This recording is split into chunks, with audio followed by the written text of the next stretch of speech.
in general, what do you think are also certain perks that this industry brings with it? I mean, my friends say that my middle name should be Explorer because I love traveling. So I've solo backpacked to 33 countries. Oh my God. And I've lived in 10 plus cities and I speak 7 languages. So Okay. only after, having worked for almost close to 15 years that I sort of had the aha moment. But then I realized, is this something I really enjoy? The answer was a no. What are, let's say, the top 3 skills that somebody needs to possess to become a somatic leadership coach? Enter this field if you are really intrinsically interested in people and psychology. Here, you cannot really fake it. You can't. It's cannot, not sustainable. Because energy never lies. It doesn't. How can they ensure that this is monetarily sustainable career option? Primarily go and get the experience first. Don't look at the money. So the other part is that for a fairly long period of time, 10 years or something. 10 years? Yeah, I did it during the weekends primarily to know that do I really have the skill to go ahead and try and do this. Tell me that with AI coming in, what has changed in the field of leadership? Today, AI is the most abused word. It is, I swear. Right. With the increase of the usage of AI, human skills are going to be even more increasingly important. Hello everyone and welcome back to the Dhairya Decodes Podcast. In today's episode, we're going to be joined by a thorough and a very renowned professional and a dear friend. Her name is Myah Payel and she is a globally sought after somatic leadership coach as well as the culture catalyst and the founder of Move with Myah, which is an organization into consultancy and leadership coaching. She has over 2 decades of experience with companies such as HCL and KPMG, and apart from that, she has actually been building her own venture Move with Myah, where she has trained and coached more than 18,000 plus leaders across 30 plus countries, including global MNCs such as Amazon, Siemens, Microsoft, and the like. She's also a LinkedIn top voice, and apart from that, she is also India's first and only dance movement therapy practitioner with an engineering and management background. There's a lot more to her accolades and I could keep going on, but I think that's it for her introduction. In today's episode, we'll know a lot more about what somatic leadership is.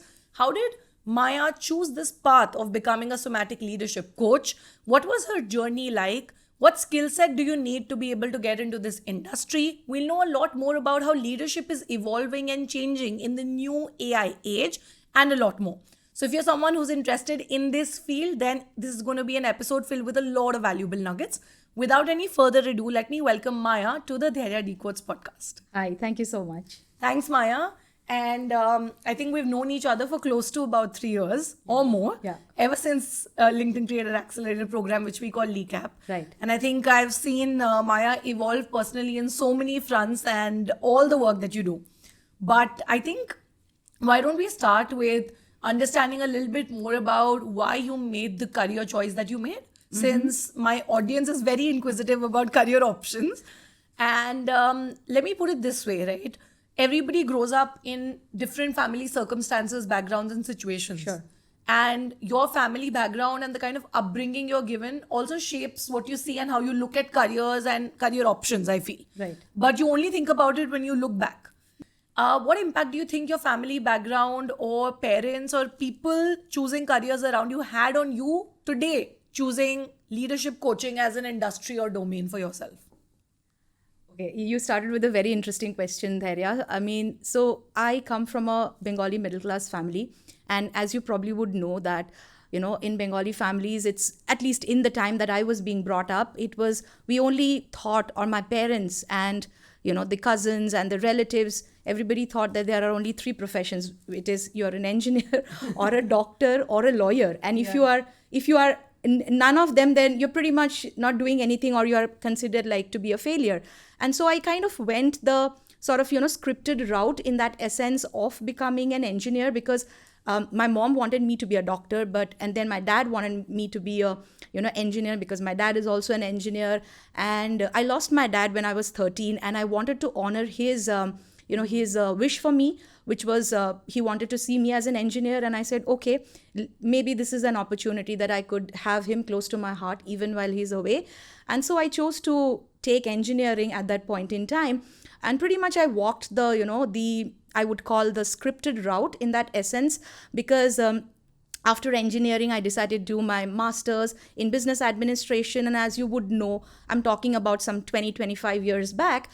The only influencers at that point in time we had were our parents, right? I'm talking about a pre-internet era. We didn't have any of YouTube or any other leadership coaches and, people sort of telling us what's the right path or kind of nudging us to think deeper. So I kind of went that route of working for some of the largest tech and Big Four management consulting firms, and pretty much worked. This was right after your MBA. This was right after my MBA. I was one of the campus recruits for TCS back in the days. And in fact, back in the days, I was one of the youngest females to join the strategic solutions group in TCS at that point in time. And then, I went on from one tech firm to the other and a Big Four, and pretty much walking the I would say the structured linear path. Yes, exactly. The linear path. Only after, having worked for almost close to 15 years that I sort of had the aha moment, so to speak, where I realized that this is something I'm really good at. And obviously I was making good money, tons of it. But then I realized, is this something I really enjoy? Does it make me feel happy in my heart? Does it make me excited to wake up every day and say, yay, I'm going to work on this project or, this assignment? The answer was a no. Yeah. And I think that was in my sense, the turning point, or I would say the beginning of it. And that kind of got me thinking, and I kind of explored a bunch of things. And pretty much at that point in time, I chanced upon this particular course on dance movement therapy at TIS, Tata Institute of Social Sciences, and decided to pursue that. And like you mentioned in the introduction, I kind of became the first, Indian to actually take up this course with my kind of a background. And I think that gave me the understanding that I could also do something different. And coming from a I would say, business background as a first generation entrepreneur, it's definitely been a roller coaster ride, I would say, so far. I'm sure, but I think it's lovely, right? The fact that you even reflected back on the fact that while I'm sure you would be great at your job and you were making good money, does it give you enough joy? Do you wake up being happy and looking forward to going on a day of work, right? I think that's a question which most of the people forget asking themselves. And as a career coach, I see people 20 years down the line leaving jobs worth crores of packages because it didn't give them that happiness, right? But with that, tell me one thing, Myah. I'm sure when you started out, you didn't know as much about leadership coaching or somatic leadership. And those would have been jargons as it is for the audience at this point of time, right? Since I introduced you, right? And I myself don't know about it as much in depth, right? So just inquisitive. Can we break down what does a somatic leadership coach do, right? Now that we know you do this, you actually are an entrepreneur and run Move with Myah. You work with MNCs. So what is a somatic leadership coach? All right. So before I answer what is a somatic leadership coach, let me first try and break down what does somatic leadership or the word somatic mean. Sure. Right. So the word somatic comes from the word soma. Soma means that of the body. So somatic leadership is primarily the interconnectedness of the mind, body, and emotions. And how does that make us better human beings and better leaders? So primarily, that's how it works. So if you, for example, if I were to give you an example of, how you would probably look at this from a day-to-day life, have you ever walked into a meeting room and possibly, sensed tension even without people having to say a word? Yeah, a lot of times. Yeah, a lot of times. Because you sense the energy. Exactly. Yeah. You sense the energy. So somatic leadership actually helps you in becoming more aware of your emotions and also the emotions of others around you. And how can you self-regulate that? Okay. Yeah. Okay. That's very interesting. And is this applicable to only the professional side of work, or can you also personally apply it? Absolutely. You can apply it across every sphere of life. Okay. If you ask me, Dhairya, I don't see, professional life and personal life to be two separate entities. You are a wholesome human being. True. And it meshes and merges, from one area of your life. intertwined. It is. And when people say, oh, I leave my work back and I'm doing this, it pretty much isn't necessarily that. To me, it's again, like you said, it's interweaved and it's intertwined. So yes, it's pretty much the same identity that you carry. And so absolutely you can make use of this work in your personal life, in your professional life. Like I said, it enables one to become more aware of the mind body emotion connection, and that goes in every area of your life. Yeah, lovely. Now that we know what somatic leadership is, what a somatic leadership coach essentially does, tell me this, that when you started out, right, initially I'm sure it wouldn't have been that easy to also, because you don't have a portfolio, you don't have a body of work that backs you up, right? Today you have a portfolio, a body of work to show to people, Absolutely. right? A digital presence too. Absolutely. When you started out, and let's say someone who's aspiring to also get into this field or industry, first let me ask you, what are, let's say, the top 3 skills that somebody needs to possess to become a somatic leadership coach? Let's start with that. That's a great question to begin with. I think one of the advantage that I have and I enjoy to have is that I have enough and more experience of having worked in the corporate. So my first career is not starting as a somatic leadership coach. I want to put it out there because that enables me to understand the leadership space a lot more deeper than probably studying 200 books on leadership. That's a very valid point. Absolutely. And if you go by, what I'm going to share here today is that I do not necessarily go by frameworks and concepts written in books. I rather go by my lived experience. And I think being in boardrooms, being in spaces where you are, challenged, where there's a lot of chaos, there's a lot of uncertainty, and how do you navigate through that? Being in those spaces teaches you a lot than probably studying a framework from a book or 100%. Probably will teach you. And I think that's something to begin with, that it's not my first career. So therefore, having a body of work in terms of understanding the leadership landscape is important, at least also, in my understanding of how the corporate ecosystem Absolutely, works. absolutely. Right? Like when we talk about leadership, what exactly does it mean? When I talk about culture, like, is culture something that is written in policy as a document? Is it something, the values written on the walls of the organization, or is it a lived experience? Correct. Is it a felt experience? I think these understanding matters a lot. That is number one. Number two skill, something that I have mastered along the way, is the art of communication and networking. Absolutely, that's something like, the more you talk to people, and you need to actually have an innate passion of understanding human psychology, why we do what we do. Correct. It's all about that. Like when we really want to understand, how does emotions make us move, and why does certain emotions make us feel a certain way? You really need to be passionate about understanding this, not just from a sense of I want to make a career in it, but from a sense of I really want to learn about it. Right. The curiosity and inquisitivity needs to be there. Yes, bang on. Yeah, perfect.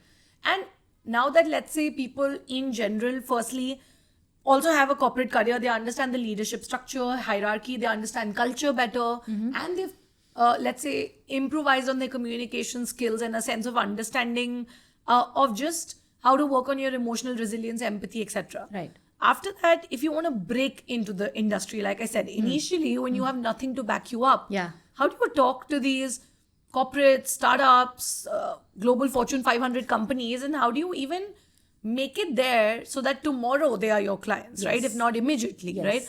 What is, if you cannot give us, let's say, a roadmap, some kind of a blueprint or some things that have helped you and paved your way, it could help somebody who would want to tomorrow become a somatic leadership coach. Sure. So firstly, I would say, of course, like you mentioned, having the understanding of the corporate world and how leadership functions from a lived experience is important. And then the second point that I mentioned about communication and networking. So you have to be comfortable in knocking doors, even if the answer is no. Yeah. That's the first rule of the game. Extremely important. Yes. So you have to be comfortable in knocking doors. And even if the answer is no for 200, 250, how many ever, DMs you sent. So you kind of pretty much develop a thick skin, but that's kind of the rule of the game. So to answer your question, Dhairya, I think what really worked for me is also, I started developing and creating content.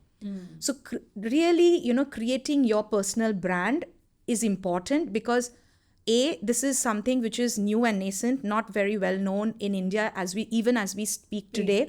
I mean, I studied this 12 years back, and then my teacher said that this is new and very nascent in India. And 12 years later, I'm still like probably one of the very few people in India and across the globe who's actually who's doing this from the kind of background that I have. Right. A lot of the people work in the somatic field, but not necessarily take it to the leadership arena. Right. So therefore, going back to creating more content that raises awareness for people to know that, hey, what is this and why should I care and what is in it for me? So interestingly, I bagged my first corporate client by creating content on LinkedIn. Oh, lovely. Yes. That's amazing. Right. And did that happen as an inbound thing? Did they DM or did you reach out? Whatever it was, if you could just share. It was an inbound. So I'll tell you, in my area of work, a lot of the times it's through word of mouth. Yes. It's through references. References, word of mouth, and also inbound. Yeah. I heavily rely on inbound. So therefore, content, becomes an extremely key component here. And the second, like I said, networking, going out there, meeting people, letting them know what you do and how you can help them, again, becomes the other part of the, puzzle. Right. And would it also be correct to say that a lot of times when, let's say, you have wanted to reach out to a client that you have wanted can become a potential a customer or client of yours who you can train, whose leadership you can train, has your LinkedIn profile or presence on LinkedIn helped and enabled that conversation go forward? Absolutely. Yes.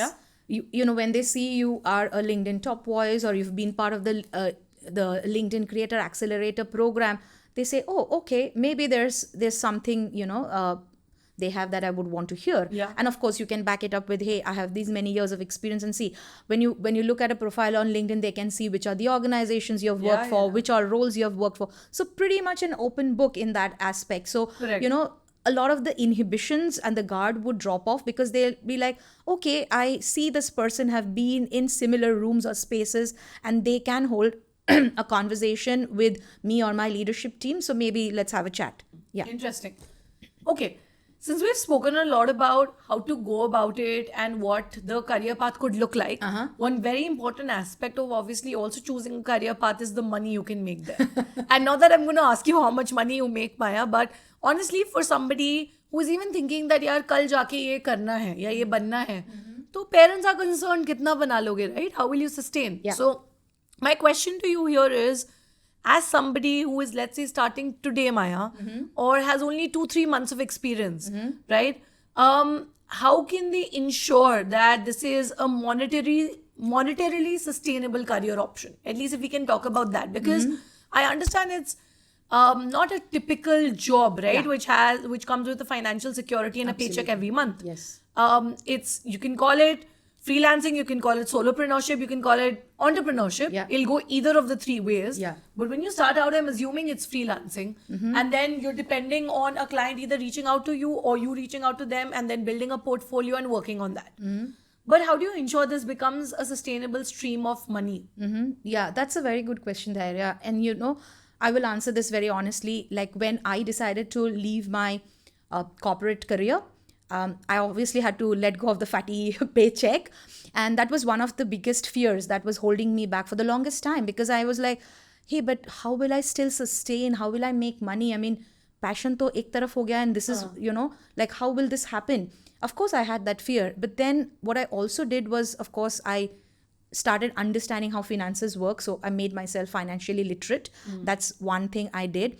The second thing is, for somebody who's starting out, I would say is, do it as primarily go and get the experience first. Don't look at the money. So the other part is that for a fairly long period of time, I did it during my weekends for almost close to couple of years, like 10 years or something. I did it during the week.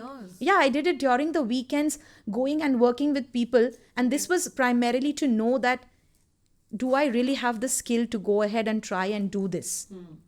And then when you figured out that I really can do it, you have the confidence, that is the time when I said, okay, maybe I can now take a leap of faith and, make the switch over. Right. So maybe, see if you can intern with somebody who's working in this area, or Right. volunteer for organizations where you can raise your hand and actually get the lived experience, on the ground experience. Because here in the field of work that I do, it's a lot of work with people on the ground. Yeah. So you really need It's all to real time. Absolutely, it happens real time. Yeah. You said it right. It happens real time. There are no retakes. Yes. You say one word which didn't go well with your with the participants, it's done. It's done, yeah. Yeah. So you really need to have that hands-on experience. So can you spend your weekends or volunteer for somebody, or take up an internship in an organization? Do it for a fairly longer period of time so that you have the confidence, and that now I have created a body of work that I can showcase to an organization or to a potential client, and then I can ask for the money. Right. Initially, don't do it for the money. That's what I would say. Initially, Don't do it for the money. Got it. Yes. Got it. And I think also a lot of these, I mean, most of these, I'm sure trainings happen in person on ground, Yes, right? yes. So this job, so to say, or profession requires a lot of travel also. Oh, yes. Right? Yes. Right? So I also want to know that in general, what do you think are also certain perks that this industry brings with it in terms of, I also feel there's a lot of exposure, right? You get to know about different industries because you have to do some kind of homework Yes. about the industry and the Yes. organization before you train their leadership. Yes. Right? Yes. So tell us a little bit about give me behind the scenes of how, if you were to prep for a leadership training that you're doing, which you recently also did here. Yes. How do you actually go about it, and what all does it involve to deliver a good training? Yeah, that's a good question. Like, just to, I think it's the question is in two parts. You touched upon travel as one of the aspects of the kind of work that I do. Right. So just to share this about me, I mean, my friends say that my middle name should be Explorer because I love traveling. So I've solo backpacked to 33 countries. Oh my And God. I've lived in 10 plus cities, and I speak 7 languages. So I see myself as a... I didn't include this in the intro. We should cut it and add it. Okay. No, that's okay. So that aside, so the point being that I love traveling, and I absolutely consciously chose this area of work because it You were very aware. I was aware and I wanted to do it. Okay. And this was, and on the hindsight, if I can tell you the truth, when I used to be in a corporate sitting in a cabin, and I said, I do not want to be sitting in a cabin every day. Yeah. I want to go out there and travel and work with people. That's exactly what I Do today. For a intentionally living. crafted my way to do.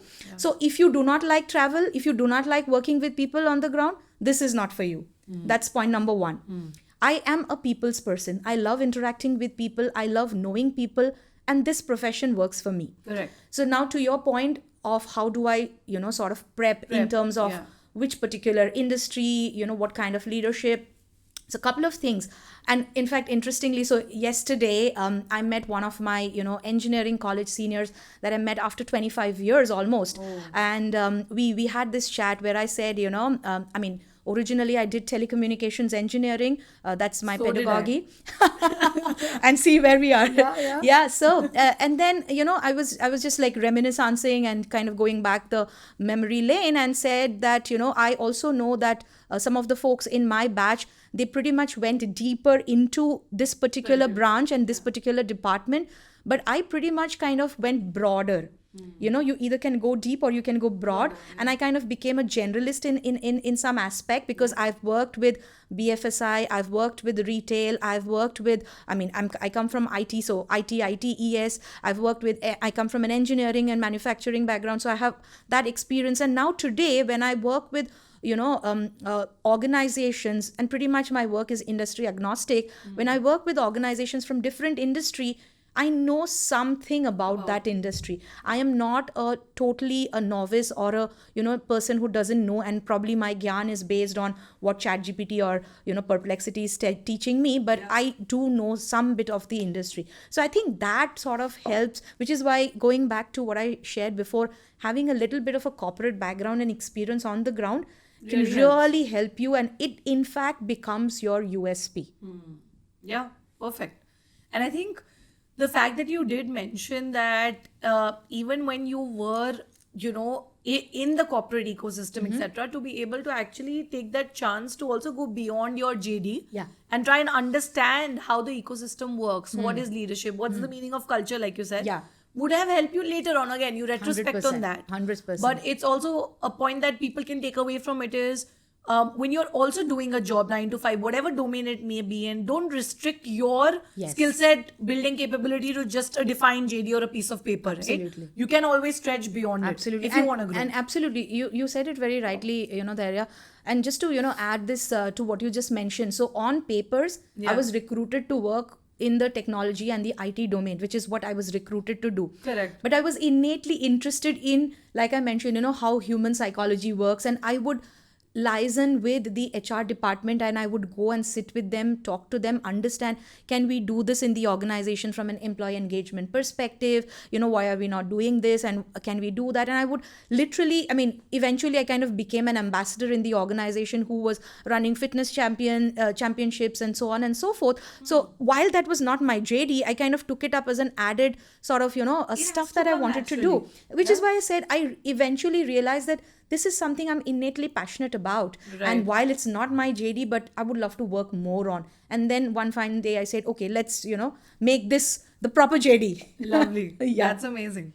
Okay. With that, Myah, also tell me that, like we were speaking about the fact that when you go on ground and you're doing trainings, any such experiences where you've also had to deal with extremely critical situations, right? Wherein I think when you're conducting a training, like I also do corporate trainings, but in a different domain, right? But when you're training corporate leaders, it's also tricky to deal with them because a lot of times they are also senior to you, or a lot of times they're also younger to you. And forget the age barrier apart also. A lot of times they may also not understand that why is this person coming into a room and teaching me how to do things? Yes. I see that a lot. I don't know if you've faced that. Yes. Right? How do you deal with situations, especially as a female? I don't want to use that word, but women leaders or women leadership also at the top is something that's very uncommon. We know of that fact. Yes. And when you as a woman go ahead into a boardroom or a room filled with mostly male dominated leaders, how do you tackle situations at times that can get tricky, right? Where probably, I don't know if you've not been taken seriously or something that you've said has not sat well, etc. Such situations happen. They do happen. It may be a one-off thing, but how do you deal with such situations on ground? Yeah, so interestingly, you asked this question there. Yeah, I'll tell you. So I remember, for one of my clients, so the HR told me that, this is going to be a room of all men group. This was for a manufacturing company, of course, and they are all men above a certain age group, which is in their senior to, mid-senior kind of career path. And so do you think you'll be able to manage the team? It is the question that she asked. And she said, the only women in the room is going to be you and me. And she was the HR and me being the trainer. And I was like, you have to trust me with this because I have worked across, various different groups. Of course, we have worked with all female groups. We have worked with mixed groups. And then you have an all male group. Yes, the dynamics are very different. The energy is very different. And the trust level is also very different. But as a facilitator, this is what I always encourage, my leads and the folks who work with me, saying that give me 10 minutes. 10 minutes is all I need to ensure that I'm able to build the rapport in the room. That again comes with experience. It comes with confidence and also comes by knowing your craft. Correct. 100%. If you know, you absolutely have to do your homework. You have to do your prep work, knowing that what is it that will make this group tick. And also, just to share this with you, I always have a backup plan. Okay. I will try something in the room. If it's not working, I will quickly be able to bring out something from and this is something, during my training, our teachers said that as a facilitator, you should always be cued in on the energy of the room. Read the energy of the room. And if it's not working, you should have the capacity to change it on the spot. It's extremely important to be agile and adaptable on spot. Absolutely. If it's not working, then you will have the people totally disengaged. That's something we cannot afford. It's also very discouraging for you, right? Yes. As a trainer or as somebody who's coaching people and you're standing on stage and people are just, someone's looking into their phone, someone's yawning at the back. It's not the way it should work, right? Absolutely. It's the most discouraging thing that can And happen. also sometimes it feels disrespectful Yes, as well. it is. And I'll tell you, so and this is something, in my pitch I include, is that whoever comes to my session, it's almost like a zero PPT sort of a facilitation that I have. Yeah. So they are not going to be sitting and looking at a PowerPoint. Okay. They will be up on their feet for most part of the program or the workshop, and they will be 100% engaged, because the kind of work that I do, it's purely experiential, Right. and activity based. So they will be doing some activity that engages the cognitive and the somatic intelligence. So there are no chances that you are sitting and yawning or probably looking at your phone and just having a chat with your neighbor. That won't happen. Okay. I think that was really, really insightful. And I know that such situations do occur and happen, Myah. But I think the fact that you mentioned that a trainer always needs to have a backup plan, Yes. and you need to read the energy in the room is so important, right? It's all about people at the end of the day. So with that, I think since we're talking about people and a lot of people are questioning people's capabilities with AI coming in, let me talk about when we look at the new age careers, we look at new age career options becoming redundant and options which never existed coming up. AI probably depleting an entire layer of professionals who were there right at the bottom, and so much more happening. Right. There's so much buzz about it. And I also feel that hence knowing the true meaning of culture and leadership has become even the more important with AI coming in, right? So tell me that with AI coming in, how has your line of work or your training mechanism changed or modified? Or with AI coming in, what has changed in the field of leadership? Okay, interesting question. So, firstly, I would like to sort of, say that today AI is the most abused word. It is, I swear. Right. And a lot of people are just throwing it around without really understanding the significance or the larger implications of it. Now, having said that, something that I would like to sort of, go back on is that today, I think with the increase of the usage of AI, human skills are going to be even more increasingly important. True. Human skills like, let's say, empathy, trust, resilience, connection, belonging. These are things which no AI can probably replicate. At least in the near future. Yeah. I would say in my lifetime maybe. I hope so too. So the point being that because today the conversation is your next colleague or your next employee is going to be a bot or an AI. Yeah. Right. Yeah. So and the third person is going to be a human. So how do you really navigate the emotional landscape of having to deal with a bot / a machine and a human being? So I think the emotional landscape is going to play even more critical role, and therefore it becomes a lot more interesting for somebody like me who's working in this landscape. So in my understanding, I will be in this job for a fairly long period of time, because this is something which is now heavily researched upon. And if you look at the World Economic Forum 2030 skill report, what they shared is that the skills like curiosity, agility, emotional intelligence, empathy, these are going to be on the rise, and primarily the skills for the future. Right. And I think the fact that, again, you mentioned that for a professional like you, the work will actually increase, not decrease. Right.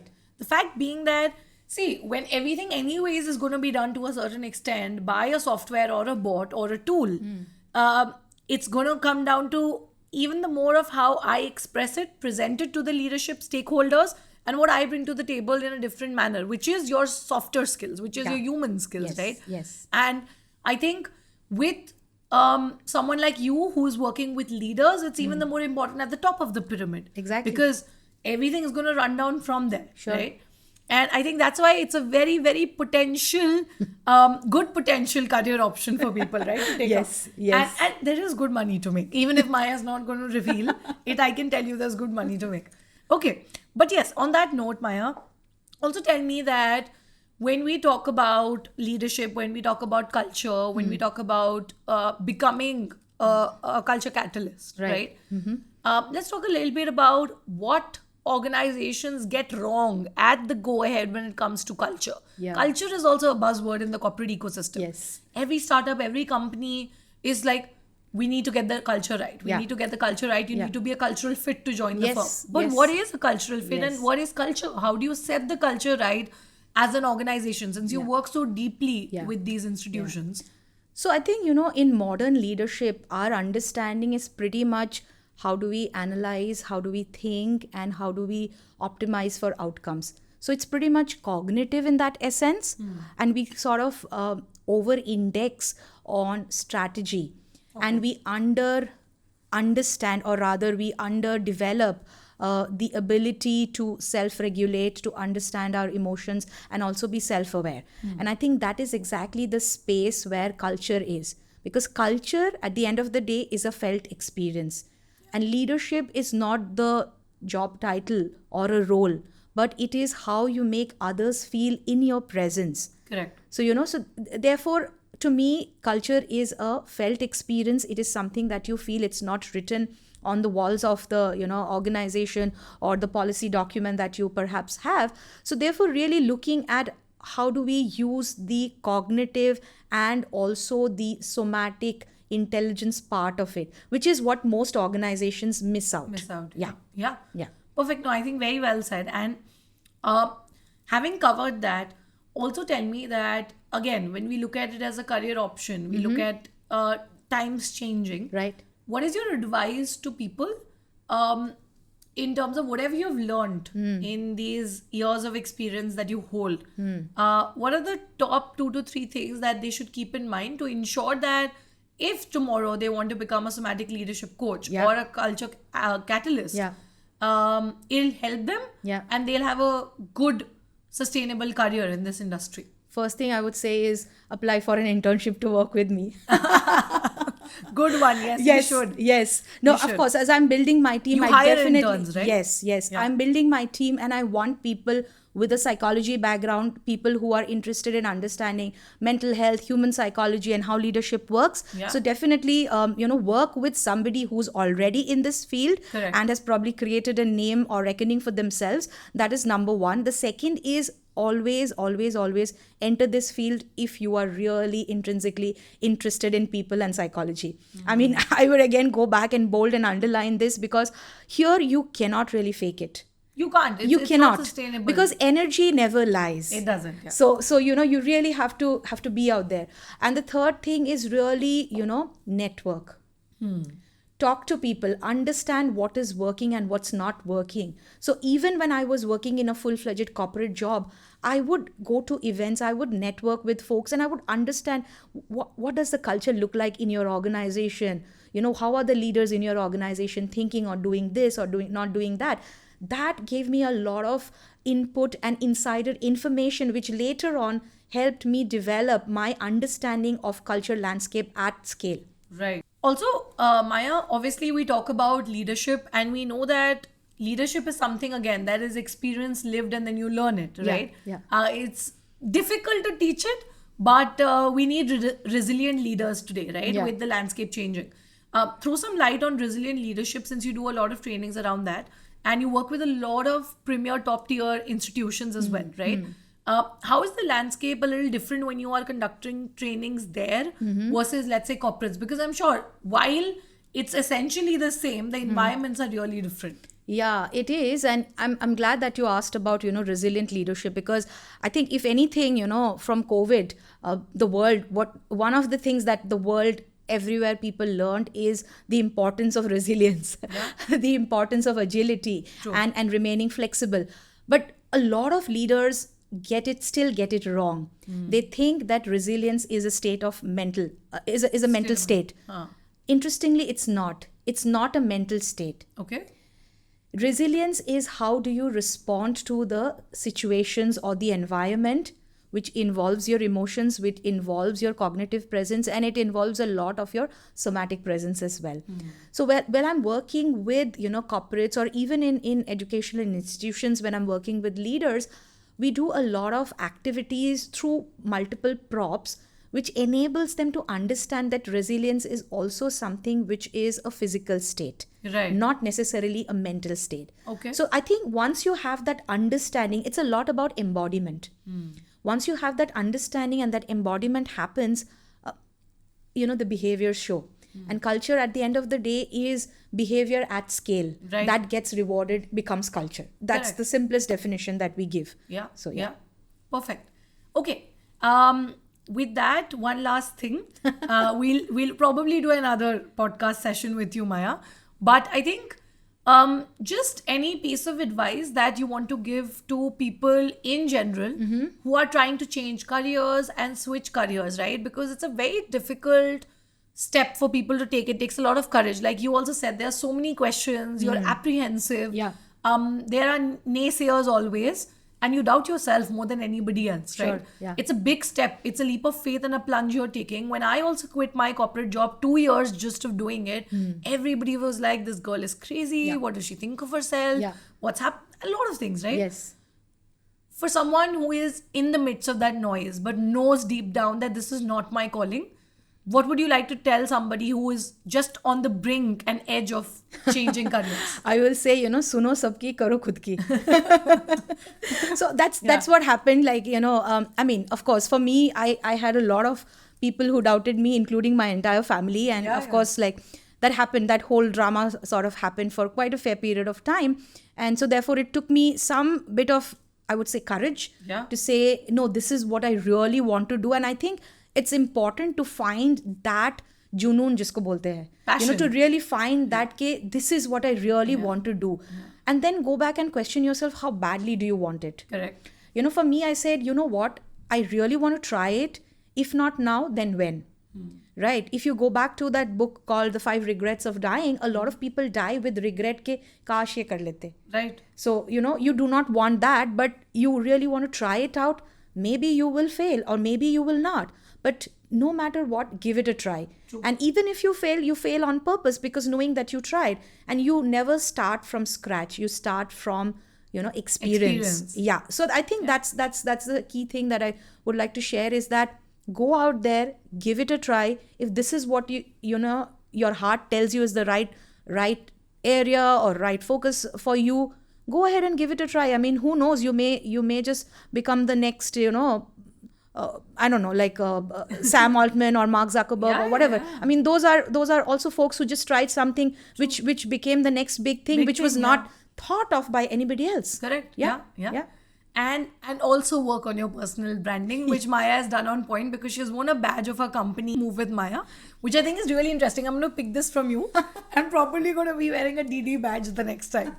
But yeah, that was a lovely conversation, Myah. Thank you so much for being on the Dhairya Decodes podcast. I think this is an episode that will help people understand somatic leadership better. They'll understand culture better. It'll also give you the courage and hope that you can leave something which you've done for a long period of time and still build something of your own, right? It's a great example to take inspiration from. And I hope that you also learn a lot more about how leadership truly works. What does it take to be a good trainer on ground, and a lot more. What skill set do you need to become a somatic leadership coach? For everyone tuning in till this point of time, if there are any questions you have about somatic leadership or you want to get in touch with Myah, we'll be linking all of her socials in the description. So please check it out and you can get in touch with her.